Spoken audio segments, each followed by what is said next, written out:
Сіздер каналына қош келдіңіздер. Осы оқиғаны толығырақ тыңдаңыздар. Менің атым Ерлан, тергеушімін, Алматыда тудым. Бірақ соңғы 10 жылдан бері оларда жұмыс істеп келемін. Бұл істі мен ешқашан ұмытпаймын. Себебі ол мені басқа әлемге, тыныш көрінетін ауыл өмірінің астарындағы тылсымға апарды. Оқиға 2023 жылдың қарашасында басталды. Күздің салқын, сары уақыты еді. Таңғы шайымды ішіп отырғанымда бөлімшенің кезекшісі хабарласты. Ереке, Қаратауда бір қыз жоғалып кетті. Кеше кешкісін үйінен шығып қайтып оралмаған. Ата-анасы қатты уайымдап отыр. Алғашында жай ғана кезекті жоғалу ісі деп ойладым. Бірақ ішкі түйсігім біртүрлі алаңдатып тұрды. Себебі жоғалған қыздың аты Айсәуле. Айсәуле. Бұл есім менің жадымда бір жерден қылаң беріп тұрғандай. Бірақ қайдан білетінімді нақты есіме түсіре алмадым. Мүмкін бұрынғы істердің бірінде кездім бе, әлде басқа бір дүниеден бе, білмедім. Бірақ бұл дабыл сияқты естілді. Мен Қаратауға жол тарттым. Ол жер облыстың шетінде орналасқан шағын ауыл. Тұрғындары 100 шақты ғана. Бір-бірін жақсы таниды, сырт адамға сенбейді. Сағат түстен ауғанда ауылға жеттім. Күзгі аспан бұлттанып, жел егістік жақтан өтіп, ауыл ішін қалтырата бастады. Айсәуленің үйі ауыл шетіндегі ескі саман үй екен. Қақпадан кіргенде ақ анасы есік алдында көз жасын сүртіп отыр екен. Ерлан мырза, қызымды тауып беріңізші. Ол ешқашан бұлай жасамаған еді, деді ол жыламсырап. Әкесі Жақып деген адам үндемей бір жаққа қарап отыр. Көзқарасы мұздай. Қолында домалақ тастан жасалған тасбақа мүсінін ұстап алған, соны қайта-қайта сипалап отыр. Ет жеңді, иығы тік, бірақ шаршаған адам. Мен дереу Айсәуленің бөлмесін көргім келді. Үйдің ішіне кірдік. Едені сықыр-сықыр етеді. Бөлмеге кірсем, кішкентай терезеден әлсіз жарық түсіп тұр. Кітаптары, дәптерлері күнделігі үстелде. Қарапайым қыздың бөлмесі сияқты. Бірақ бір нәрсе көзге бірден түсті, қабырғада Айсәуленің өзінің салған суреттері бар. Бірақ олар қара түсті. Көмірмен салынған. Барлық суретте бірдей кейіпкер, ұзын, көлеңкелі адам бейнесі. Тек көздері ғана ақ түсті. Бұл кім? Дедім мен анасына қарап. Ол үнемі салып жүретін. Түсіме кіреді дейтін. Бірақ біз аса мән бермедік. Өнерқор қыз еді. Жарайды дедім. Қыздың бөлмесін мұқият қарап шықтым. Терезе жабық, ізі жоқ. Есіктен шыққан, бірақ көршілер ештеңе көрмепті. Сол күні кешке ауыл ішін араладым. Жұрт бұйығы. Көп сөйлемейді. Әсіресе үлкендер менен көзін тайдырып, жөнін білмейміз деп құтылады. Бірақ балалар басқа. Бір бұрышта ойнап жүрген 3 баланы көрдім. Жасы 10-12 шамасында. Сөйлесіп көрдім. Айсәулені танисыңдар ма? Иә, ол сурет салады. Кейде мектептен жалғыз қайтпайтын, деді бірі. Қорқып жүретін, деді екіншісі. Не үшін? Орман жақтан біреу шақырады дейтін. Бірақ ешкімге айтпаңдар деп еді. Орман ауыл сыртындағы ескі орман. Қаратау орманы. Бұрын ол жерде патша заманынан қалған ескі үйлер, мешіттің қирандылары болған десетін. Бірақ кейін тыйым салынған. Жұрт жым бар деп жүретін. Түнге қарай ауыл кеңсесінде бір шапшаң ауыл тұрғыны кіріп келді. Сақал мұрты өсіп кеткен, көз алақандай. Айттым мен сендерге. Бұл жай жоғалу емес, деді ол. Қара түн келген сайын біреу әлгі орманнан шығады. Кімсіз? Мен бе? Мен Темірбай. Бұрынғы орманшы едім. Қазір ешкім бармайтын жерлерге де барғам. Ол орманда қара құрбандық жасалады. Жыл сайын бір қыз жоғалады. Бірақ ешкім айтпайды. Қандай құрбандық? Айттым қой, қара құрбандық. Жердің астынан дыбысы естіледі. Біреулермен сөйлескендей болады. Сол кезде біреу ауыл ішінен бір қызды ертіп кетеді. Мен оны жынды деуге жақын болдым. Бірақ Айсәуленің салған суреттері, балалардың айтқандары, ауылдың үнсіздігі бәрі бір-бірімен байланысып тұрғандай еді. Сол түні ұйықтай алмадым. Айсәуленің бөлмесіндегі суреттерді қайта қарап шықтым. Бірінде дәл орман шетінде тұрған адам бейнесі бар. Төбесінде ай, астында ай сәуле, төменде бір сөз жазылған. Ол келетін түн соңғы түн. Мен ертеңгі таңды күттім. Жарық түскен сәтте орманға баруды шештім. Орман тыныш, тым-тыныш. Құстар үнсіз, жел жоқ, тек аяқ астымдағы жапырақтар ғана сыбдыр етеді. Ағаштар бір-бірімен сыбырласқандай. Кенет «Ереке!» деп айқайлады арт жағымнан. Бұрылсам, ауыл имамы, жас жігіт. Аты Бекзат. Сізді көріп қалып едім. Бұл орманға жалғыз баруға болмайды, деді ол демігіп. Неге? Себебі бұл жерде кезінде үлкен күнә жасалған. 1932 жылы осы жерде 12 қыз жоғалған. Жергілікті байдың ұлы оларды құрбандыққа шалыпты. Тек біреуі ғана қашып құтылған. Бірақ ол да кейін өзіне қол салған. Мен бұл оқиғаны бұрын естімеген едім. Құжат бар ма бұл туралы? Жоқ, бірақ менің атам соны көрген. Көзімен көрген. Ауылдастар жабылып бәрін жапты. Себебі бай әулеті билікте еді. Қазір сол әулеттің соңғы ұрпағы ауылда тұрады. Кім ол? Бекзат бір сәтке үнсіз қалды. Сосын жай ғана: Жақып. Мен түсіне бастадым. Айсәуленің әкесі. Мен орманға бұрылдым.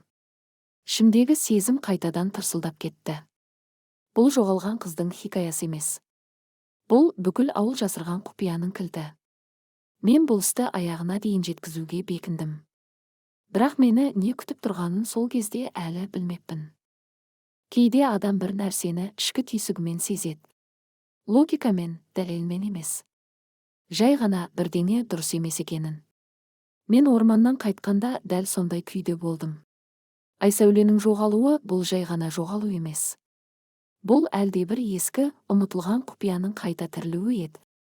Мен түнделетіп ауылдан шығып кеткен жолаушыларды, көліктерді, тіпті мал іздеуге шыққан шопандарды тексеріп шықтым.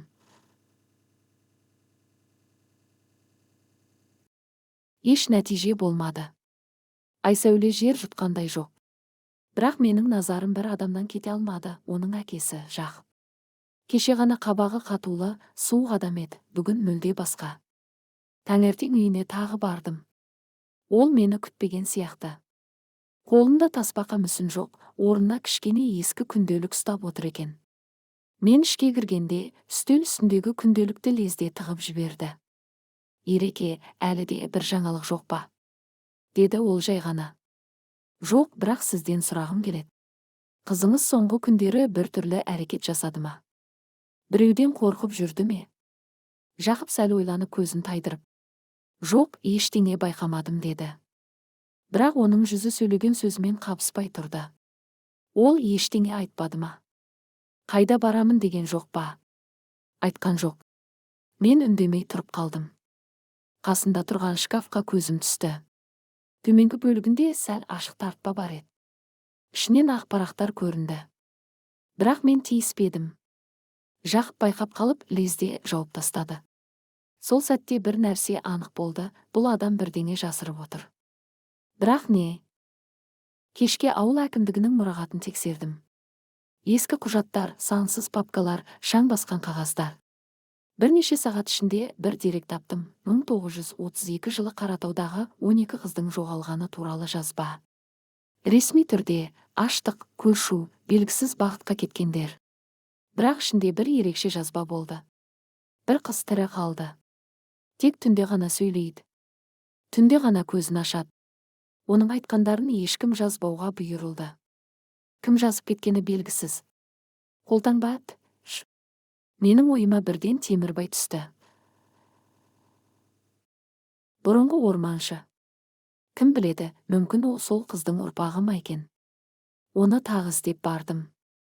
Үйі ауыл шетіндегі құлаған үйшікте. Қақпасы сынып қалған, ауласы қураған. Темке, мен қайта келдім, дедім дауыстап. Білем, сен келесің деп күтіп отырмын, деді ол іштегі қараңғылықтан. Үйге кірсем жарық жоқ, темір пештен әлсіз жылу ғана шығып тұр. Үйдің іші кітапқа, шөпке, иіс суға толы. Ескі фотографиялар қабырғада ілулі. Бірінде 1930 жылдардың аяғында түсірілген сурет. Ортада ер адам, оң жағында 12 қыз. Бәрі бірдей көйлек киген. Тек бірінің беті бояулы, басқаларынан өзгеше. Мынау не? Бұл құрбандыққа апарылған қыздар. Ал мына тірі қалғаны. Оның аты Сәния, менің әжем. Жүрегім тоқтап қалғандай болды. Сонда сіз? Иә, мен сол құрбандықтан аман қалған қыздың ұрпағымын. Мен бұл ауылдан кете алмадым. Себебі қарғыс әлі де осында. Айсәуле қайда? Темірбай терең күрсінді. Ол енді бұл әлемде емес. Не дейсіз? Мен оны көрдім. Кеше түнде. Ол орман ішінде жүреді. Көздері жабық, өзі сөйлеп келеді. Бір нәрсені айтып жатыр, ол келді. Ол мені шақырды. Ол мені таңдады. Мен тұла бойым мұздап кеткенін сездім. Айсәуле тірі. Бірақ өзінің еркінен тыс әрекет жасап жүр. Неге? Ол кім? Дедім сыбырлап. Ол бізбен бірге өмір сүріп жатқан көлеңке. Оны біреу жасаған. Бұл қарғыс, бұл қасақана жасалған. Құрбандық жалғасуда. Кім жасады? Сол баяғы бай ма? Жоқ, оның ұрпағы. Сол әулеттен қалған жалғыз адам. Менің аузым өздігінен айтып жіберді. Жақып. Темірбай басын изеді. Сол түні мен ұйықтамадым. Жақыптың үйін сырттай бақылап шықтым. Таңғы сағат 3-те ол үйден шықты. Қолында шелек пен фонар. Түзу ауыл шетіндегі орманға қарай беттеді. Мен үнсіз соңынан ердім. Орманға кіргенде ол фонарын өшірді. Бірақ өзі жүріп бара жатыр. Тура жолды білгендей. Бір кезде ол кішкентай төбешікке тоқтады. Айналасына қарап, шелектен бір нәрсе шығарып жерге қойды. Мен сәл жақындадым. Шелектің ішінде қызыл мата, балауыз шам және Айсәуленің суреті. Жақып әлде бір дұғаға ұқсас сөздерді айта бастады. Қабыл ет. Мен саған тағы біреуін бердім. Осы жолы соңғы болсын. Мен орнымнан тұрып, Жақып, не істеп жатырсың? Деп айқай салдым. Ол селк етіп бұрылды. Көзі қанталап кеткен. Сен түсінбейсің. Бұл жалғыз жол. Әйтпесе бәріміз өлеміз. Ол жерге тізерлей отырып жылай бастады. Ол менің әкемнің жасағанын кешірмеді. Ол енді мені де алып кетпек. Бірақ мен Айсәулені бердім. Мен жақындап келіп қолындағы суретті жұлып алдым. Бұл жай құрбандық емес еді. Бұл бірнеше ұрпақ бойы жалғасқан, қараңғылықтың азығы болатын дәстүр. Мен Жақыпты ұстап ауылдық бөлімшеге жеткіздім. Бірақ Айсәуле әлі табылған жоқ. Бұл жай ғана психологиялық бұзылу ма? Әлде шынымен де басқа күштер іске араласты ма? Мен білмеймін. Бірақ бір нәрсе анық, бұл іс мені бұрынғы мен қазіргі арасындағы шекараға апарды. Келесі қадам Айсәулені табу. Тірі ме, өлі ме белгісіз. Бірақ мен тоқтамаймын. Жақып тұтқындалды. Бірақ ол мүлде өзге бір күйде. Камерада отырған жоқ, жансыз бір дене сияқты. Көзінде өмір жоқ. Үнемі сыбырлап бір сөздерді қайталай береді. Ол келіп тұр. Ол мені кешірмейді. Психологтармен сөйлестік. Олар терең психоз, шизофрениялық белгілер деді. Бірақ мен бұған сенбедім. Жоқ, бұл адам жай ғана есінен ауысқан жоқ. Бұл біреудің ықпалы. Жақып біреуге қызмет еткен. Мүмкін бір идеяға. Мүмкін бір жынға. Білмеймін. Айсәулені іздеу жалғасып жатты. Бірақ уақыт өтіп барады. 3 күн болды. Ауыл маңын, орманды, сай-саланы түгел сүзіп шықтық. Еш белгі жоқ. Еш із жоқ. Тек кейбір жергілікті тұрғындардың айтқан бір қызық оқиғасы болды. Түнде иттер ұлиды. Бір емес, бәрі. Бір уақытта. Тура сағат 2-де. Күн сайын. Бәлкім. Сол кезде біреу өтеді. Бұл сөздер мені таңғалдырды. Себебі бұл табиғи емес құбылыс. Ит адам көрмегенді көреді, сезбегенді сезеді. Мен сол түні ұйықтамай бақылауға шықтым. Сағат 01:55. Ауыл тыныш. Жарық өшкен. Тек желдің сәл дыбысы. 02:00 бірінші ит ұлый бастады. Сосын тағы бірі. Бірнеше секундта бүкіл ауылдың иттері ұлыды. Бұл жай дыбыс емес еді, бұл бір үндеуге жауап беріп жатқандай. Мен үйден сыртқа шығып көшенің арғы бетіндегі тастанды үйге қарадым. Қабырғалары көгерген, терезесі сынған. Бұрынғы ауыл дәрігерінің үйі. 90 жылдары көшіп кеткен. Содан бері бос тұр. Бірақ сол сәтте мен терезеден әлсіз жарықты көрдім. Қолымда фонарь. Тыныш қадаммен үйге жақындадым. Жақындаған сайын іштен әлсіз әуен естіле бастады. Қара домбыраның дауысы. Бірақ бұл күй емес. Бұл зар. Домбыра жылап тұрғандай. Есікті аштым. Ішке кірсем қараңғылық. Фонарь жарығымен бөлмені шолып өттім. Шаң басқан ескі жиһаздар, қабырғада көне суреттер. Бірақ бір бөлмеден әлсіз жарық көрінді. Есігі жартылай ашық. Ішке қарадым. Ортада ай сәуле отыр. Көздері ашық. Бірақ ішінен бірде-бір сезім көрінбейді. Қолы домбырада.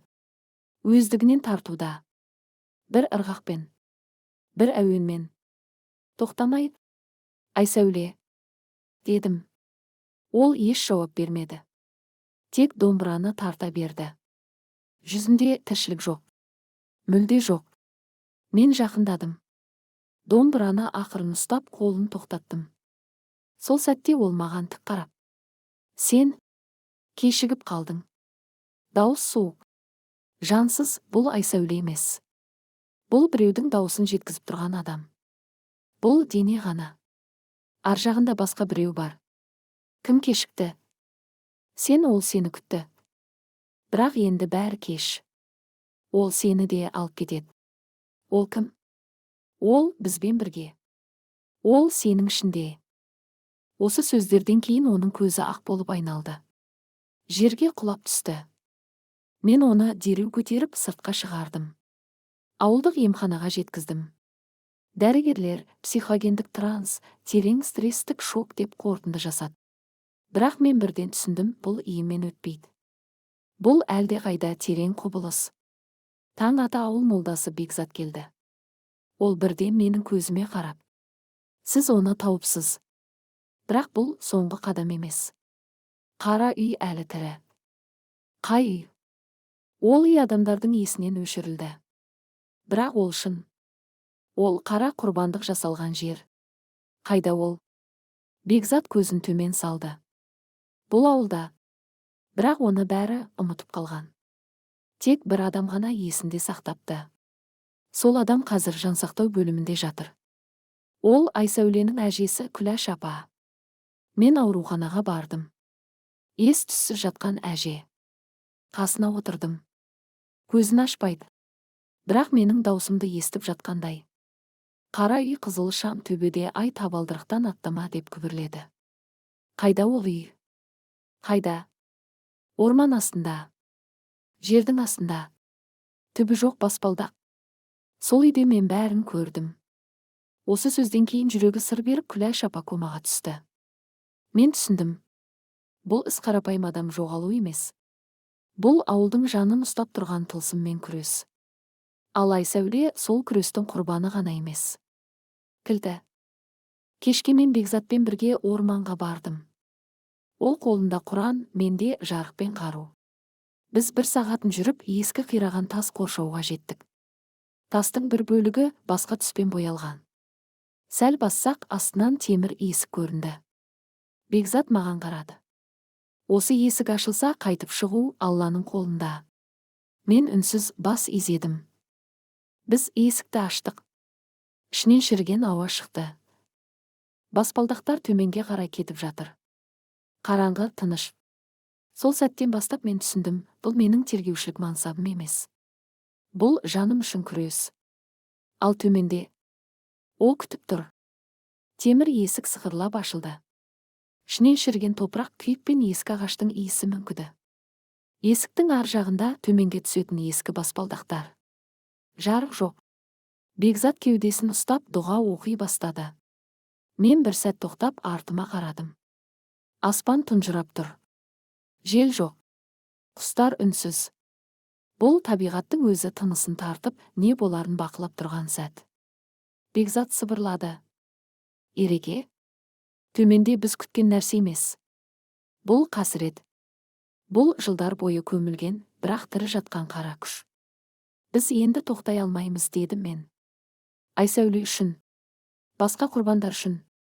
Баспалдақтар суық таспен жасалған. Әр қадамда бір түрлі дыбыс шығады, адамның жүрек соғысына ұқсайды. Біз 10, 20, 30 қадам түстік. Әлі де төмен. Тек фонарымыздың жарығы ғана бағыт көрсетіп тұр. Бір кезде тұла бойымды бір сыз өтті. Бұл қарапайым суық емес. Бұл біреудің маған тіке қарап тұрғандай әсері. Бірақ ешкім жоқ. Артымызда да, алдымызда да тек қараңғылық. Бекзат, бірдеңе сезіп тұрсың ба? Иә. Бұл жерде рухтар тыныш емес. Мен дұғамды үссем, олар бізді тыңдай бастайды.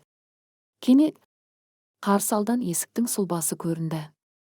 Темір емес. Ағаш, бірақ еш тұтқасы жоқ.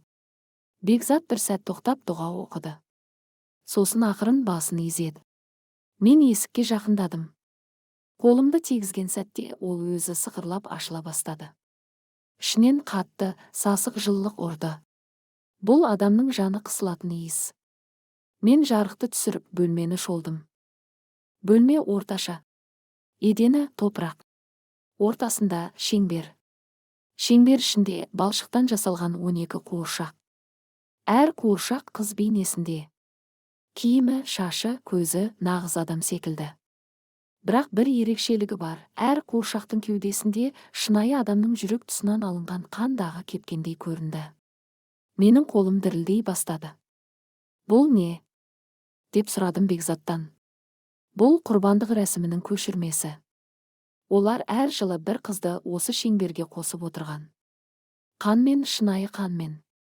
Сол сәтте шеңбер сыртынан әлсіз дыбыс естілді. Бекзат шошып артына бұрылды.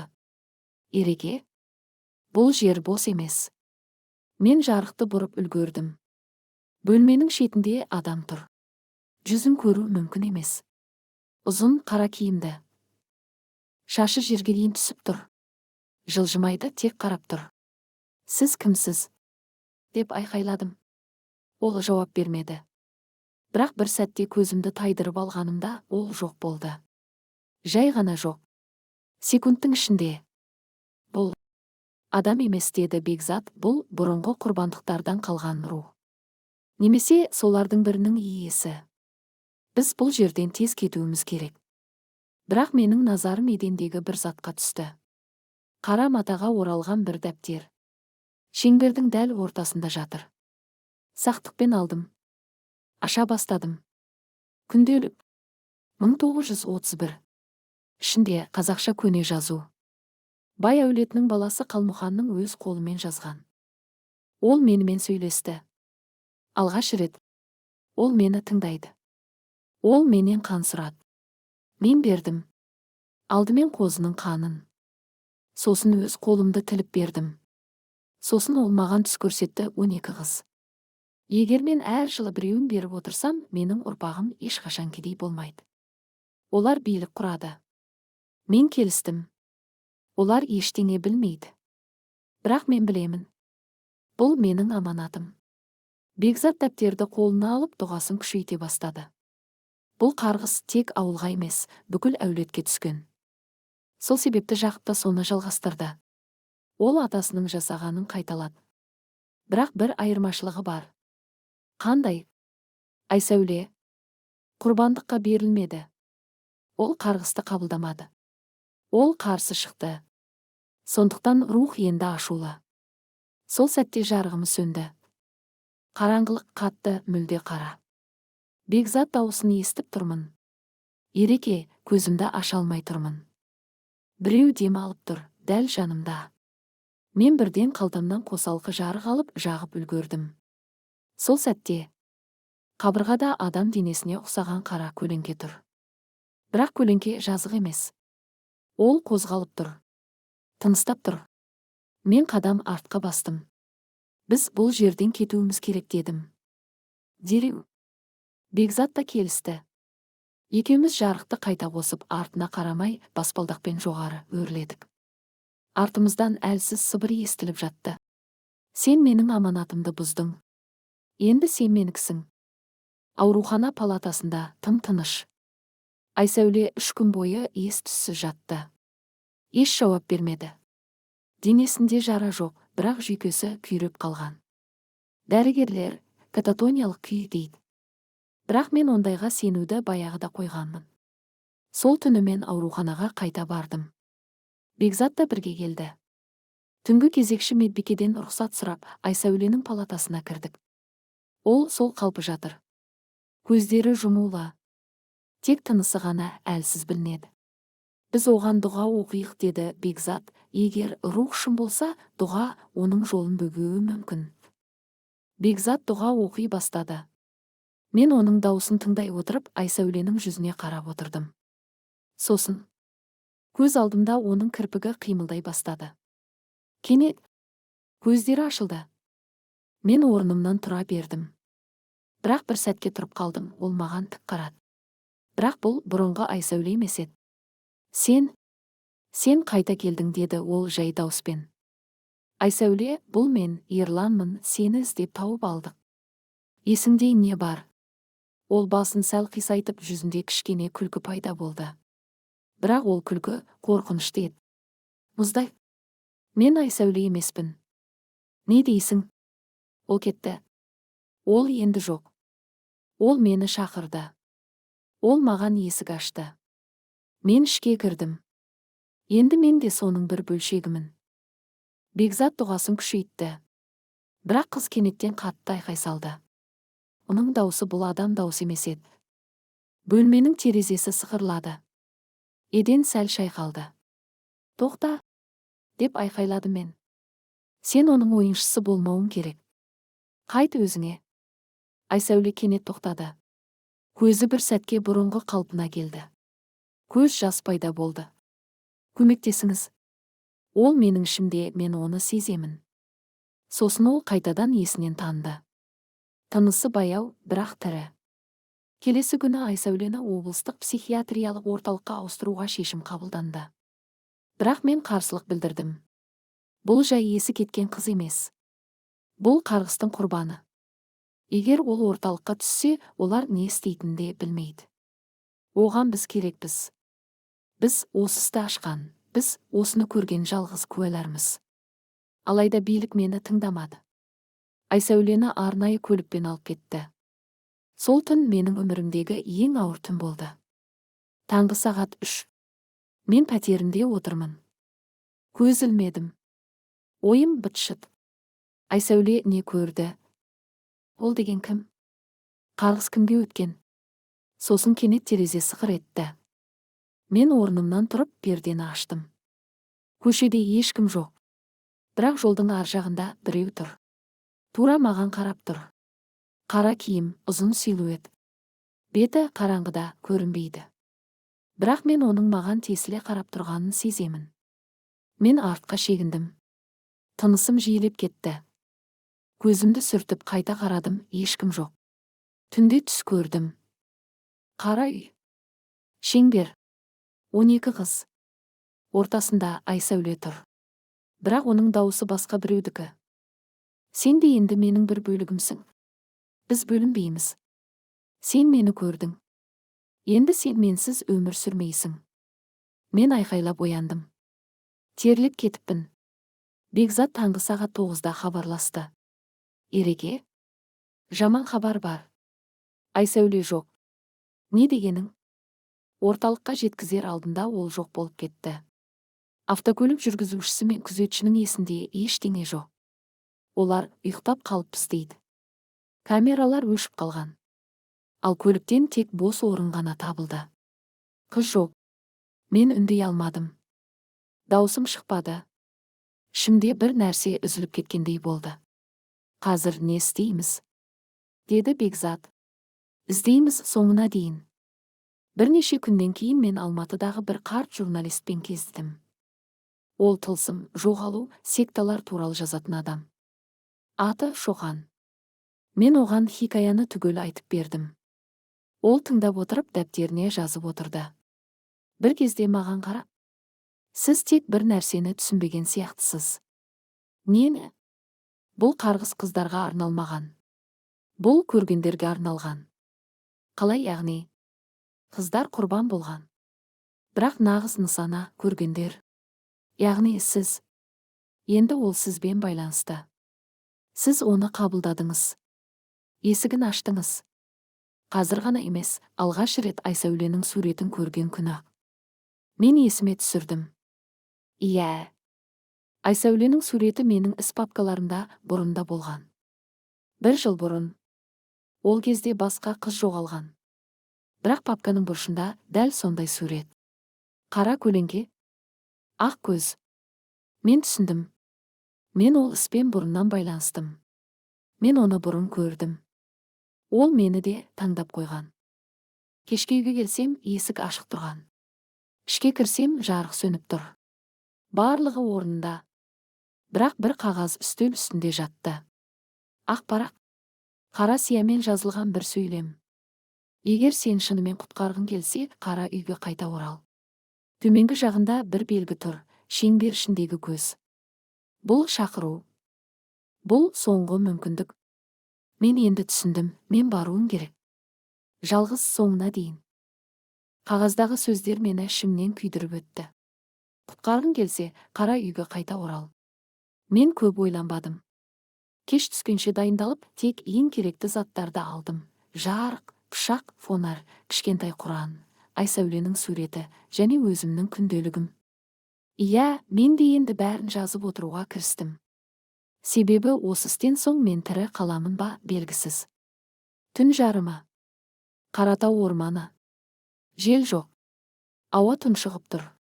Мен Бекзатпен қоштастым. Ол мені тоқтатуға тырысты. Ереке, бұл өзіңнің емес, бүкіл ауылдың күресі. Жаңа құрбан болмайық. Енді құрбандық болмайды. Соңғысы мен болам. Бірақ бұл жолы мен өз еркіммен келем. Мен есікті өзім аштым. Төмен түсетін тас баспалдақтар мені қарсы алды. Бұл жолы қорқыныш жоқ. Тек ішкі дайындық қана. Мен енді тек тергеуші емеспін. Мен куәгер. Мен байланысқан жанмын.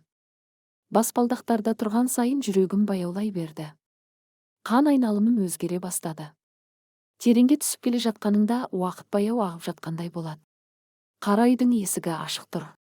Ішке кіргенде ештеңе өзгермегендей. Топырақ еден, қуыршақтар, қан кепкен шеңбер. Бірақ бір нәрсе жетіспей тұр, ол күтіп тұр.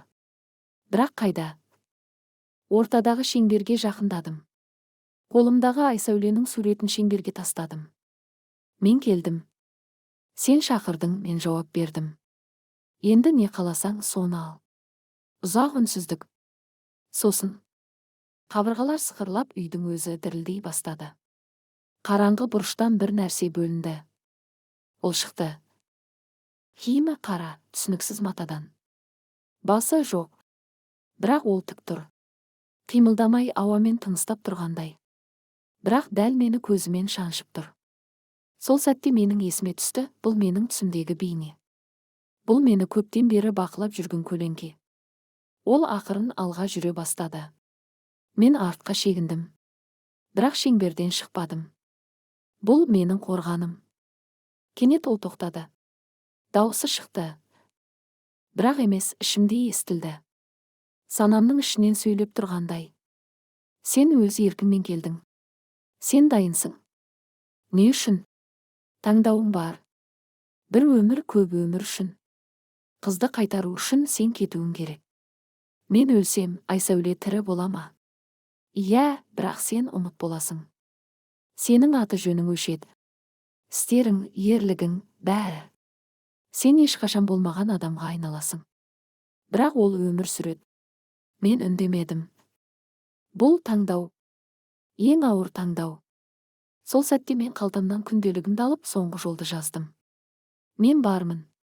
Бірақ егер Айсәуле тірі болса, мен болмауға дайынмын. Сосын мен күнделікті шеңбер сыртына лақтырдым. Міне, мен дайынмын. Ол жақындады.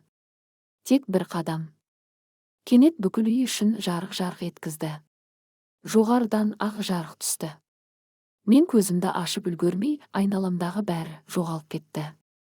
Көзімді ашқан кезде таза палатада жатыр екем. Маңайымда ақ халаттылар. Бекзат отыр. Көзі жасаурап тұр. Ереке? Айсәуле қайда? Тірі, толық сау.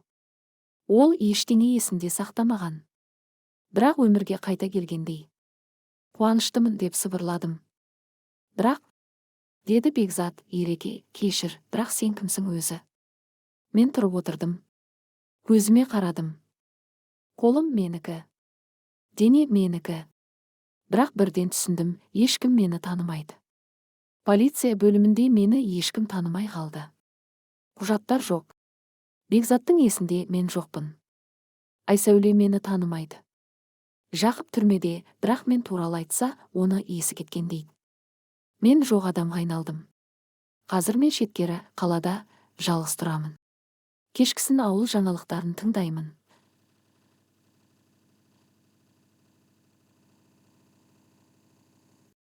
Айсәуле университетке түскен екен. Мерекелік сұхбат беріпті. Бәрі жақсы. Ештеңе есінде жоқ. Бірақ бір сәтте сұхбат соңында камераға қарап жай ғана күлімсіреп. Кейде менің өмірімді сақтап қалған біреу бар сияқты. Бірақ есімде жоқ. Мен күлімсіреп қойдым. Иә, есімде жоқ. Бірақ бұл ең әділ әдіс. Оның болашағы бар. Ал мен көлеңкеде қаламын. Бірақ бұл менің таңдауым.